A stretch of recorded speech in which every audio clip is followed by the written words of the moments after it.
Assalamualaikum warahmatullahi wabarakatuh. Perkenalkan, nama saya Siti Rohmah. Saya mahasiswi manajemen Universitas Pamulang. Pada kesempatan ini saya akan membahas tentang operasi dan produktivitas 2. Pengertian manajemen operasi.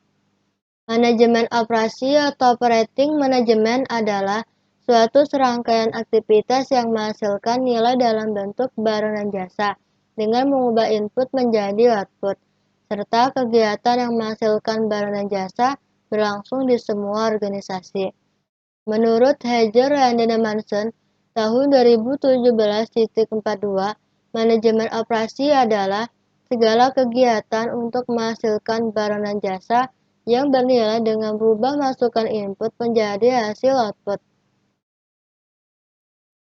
Strategi operasi.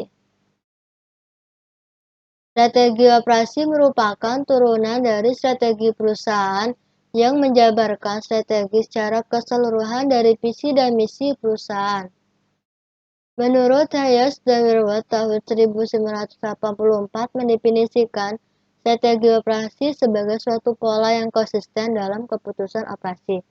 Semakin konsisten keputusan itu, dan semakin besar tingkatan strategi operasi menunjang strategi bisnis akan semakin baik.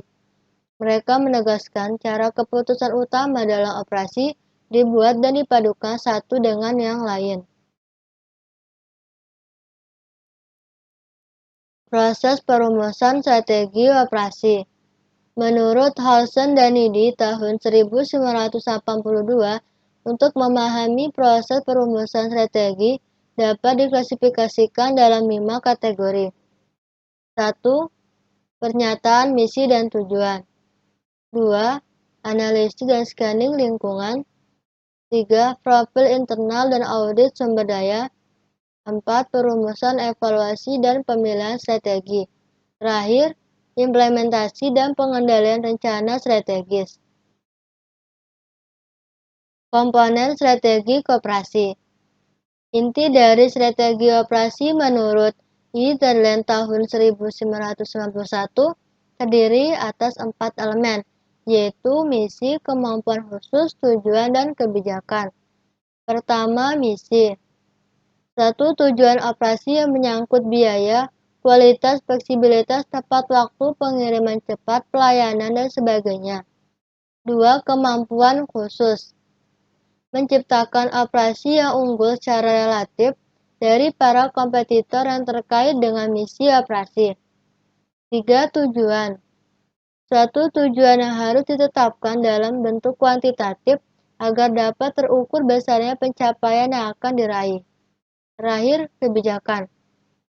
Kebijakan operasi merupakan penjabaran dan menjelaskan tujuan operasi yang akan dicapai. Pengambilan keputusan operasi.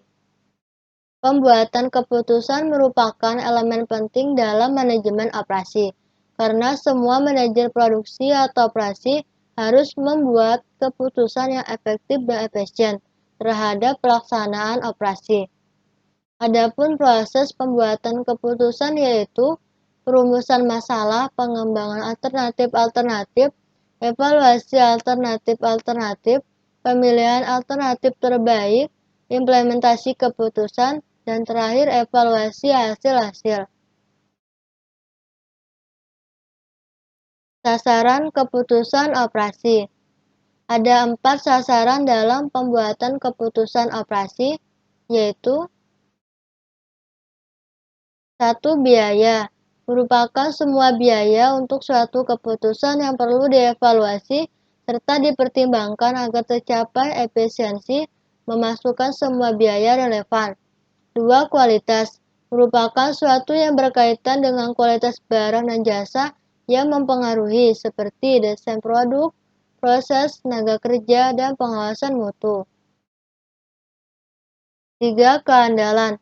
Merupakan suatu sasaran yang dapat diandalkan mengenai suplai barang dan jasa, serta diukur dengan kekurangan bahan pemenuhan janji pengiriman.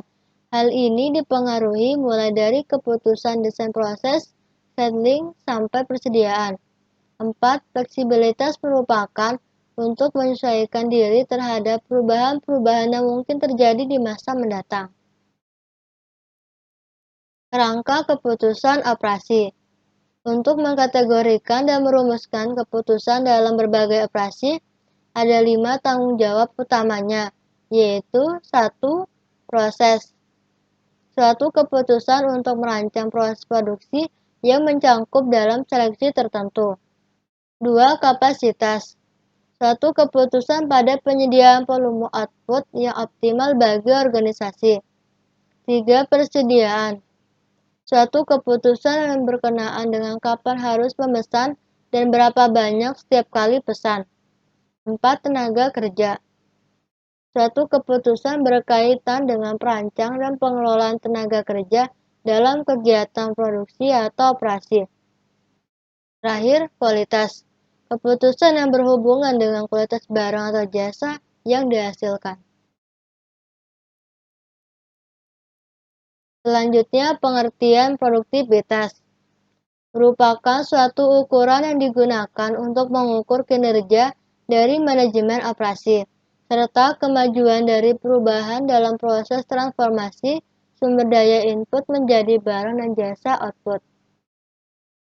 Produktivitas menurut Daryanto tahun 2012.41, produktivitas adalah sebuah konsep yang menggambarkan hubungan antara hasil jumlah barang atau jasa yang diproduksi dengan sumber jumlah tenaga kerja, modal, tanah, energi, dan sebagainya untuk menghasilkan hasil tersebut. Pengukuran produktivitas merupakan suatu alat manajemen yang penting di semua tingkatan ekonomi, serta tujuan pengukuran untuk menilai apakah efisiensi produktif meningkat atau menurun. Hal ini berguna sebagai informasi untuk menyusun strategi bersaing dengan perusahaan lain. Pengukuran produktivitas ada 2 macam, yaitu 1. Produktivitas faktor tunggal adalah menunjukkan produktivitas faktor tertentu yang digunakan untuk menghasilkan keluaran. 2. Produktivitas multifaktor adalah menunjukkan produktivitas output bersih terhadap banyaknya input modal dan tenaga kerja yang digunakan. Output bersih atau net output adalah output total dikurangi output dalam proses produksi. Rumus produktivitas faktor tunggal yaitu produktivitas bahan baku sama dengan keluaran dibagi input bahan baku. Rumus produktivitas multifaktor yaitu produktivitas multifaktor sama dengan keluaran dibagi beberapa masukan. Masalah pengukuran produktivitas. Adapun masalah pengukuran dalam produktivitas antara lain: 1. Kualitas dapat berubah walaupun kuantitas input dan output tetap. 2. Unsur eksternal dapat menjadi penyebab peningkatan atau penurunan produktivitas. Terakhir, kurang atau bahkan tidak ada satuan pengukuran yang akurat. Unsur-unsur produktivitas. Menurut Liberty E. Adam Jr. James Asher and William Ayres tahun 1981, unsur-unsur produktivitas terdiri dari 3, antara lain: 1. Efisiensi merupakan penggunaan sumber daya secara minimum guna pencapaian hasil yang optimum. 2. Efektivitas merupakan pencapaian tujuan secara tepat dan cepat yang menyatakan seberapa jauh target, kuantitas, kualitas, dan waktu yang telah tercapai. 3. Kualitas merupakan suatu ukuran yang menyatakan seberapa jauh telah terpenuhinya berbagai persyaratan rekrutmen, spesifikasi, dan harapan. Variabel produktivitas. Adapun 3 variabel dalam produktivitas antara lain: 1. Tenaga kerja, yaitu kuantitas dan kualitas tenaga kerja yang dipekerjakan di organisasi tersebut.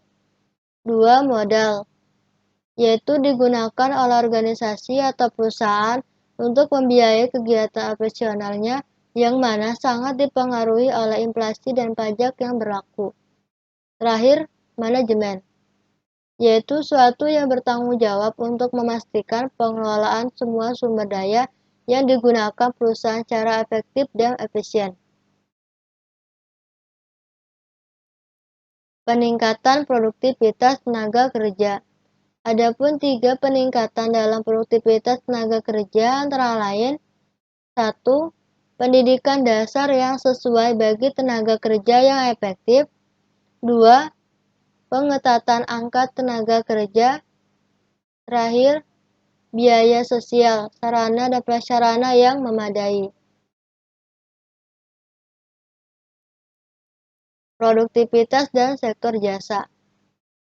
Sektor jasa adalah suatu yang dihadapi tantangan khusus dalam pengukuran produktivitas secara akurat dan peningkatan produktivitas.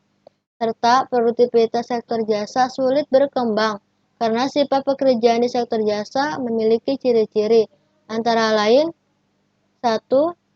Biasanya membutuhkan tenaga kerja yang banyak, contoh counseling mengajar. 2. Biasanya diproses secara individual, contoh counseling investasi. 3. Biasanya merupakan pekerjaan intelektual yang dilakukan oleh seorang profesional, contoh diagnosis kesehatan. 4. Biasanya sulit dimekanisasi dan diotomatisasi, contoh potong rambut. 5. Kualitasnya sulit dievaluasi, contoh kinerja perusahaan konsultan hukum.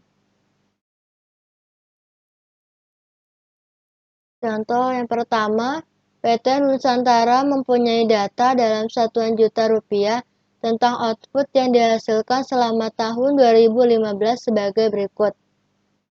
Output, total nilai produksi 2.400, input tenaga kerja upah dan gaji 300, input material bahan baku 400, input modal 500, input energi bahan bakar 300, input lain-lain 200. Total input menjadi 1.700. Hitunglah produktivitas faktor tunggal. Soalan kedua, perusahaan A mempunyai 4 karyawan yang bekerja 8 jam atau hari dengan upah 640 per hari dan biaya lembur 400 per hari. Perusahaan A memproses dan menyelesaikan 8 judul setiap hari. Baru-baru ini perusahaan membeli sistem pencarian judul terkomputerisasi yang meningkatkan hasil hingga 14 judul per hari. Jumlah karyawan, jam kerja, dan upah tidak berubah, sedangkan biaya lembur berubah menjadi 800 per hari. Tentukan produktivitas multifaktor sistem lama dan baru. Jawaban pertama, produktivitas faktor tunggal. Produktivitas tenaga kerja sama dengan output dibagi input tenaga kerja. Jadi 2.400 dibagi 300 sama dengan 8. Produktivitas material sama dengan output dibagi input material. Jadi 2.400 dibagi 400 sama dengan 6. Produktivitas energi sama dengan output dibagi input modal. Jadi 2.400 dibagi 500 sama dengan 4,8. Terakhir, produktivitas input lainnya sama dengan output dibagi input lain. Jadi 2.400 dibagi 200 sama dengan 12. Terlihat nilai produktivitas faktor tunggal untuk tenaga kerja adalah 8, menunjukkan bahwa setiap penggunaan input tenaga kerja sebesar 1 juta rupiah akan menghasilkan output sebesar 8 juta rupiah, karena dihitung dalam juta rupiah. Demikian pula dengan nilai produktivitas faktor tunggal untuk input lainnya. Cara mencarinya sama dengan produktivitas tenaga kerja. Jawaban kedua, produktivitas multifaktor. Produktivitas tenaga kerja sistem lama, 8 judul atau hari dibagi 640 ditambah 400 sama dengan 0,0076 judul atau rupiah. Produktivitas tenaga kerja sistem baru, 14 judul atau hari dibagi 640 ditambah 800 sama dengan 0,0097 judul atau rupiah. Jadi produktivitas multifaktor meningkat dari 0,0076 menjadi 0,0097. Terjadi peningkatan sebesar 1,276. Cukup sekian dari saya, mohon maaf bila ada kesalahan. Wassalamualaikum warahmatullahi wabarakatuh.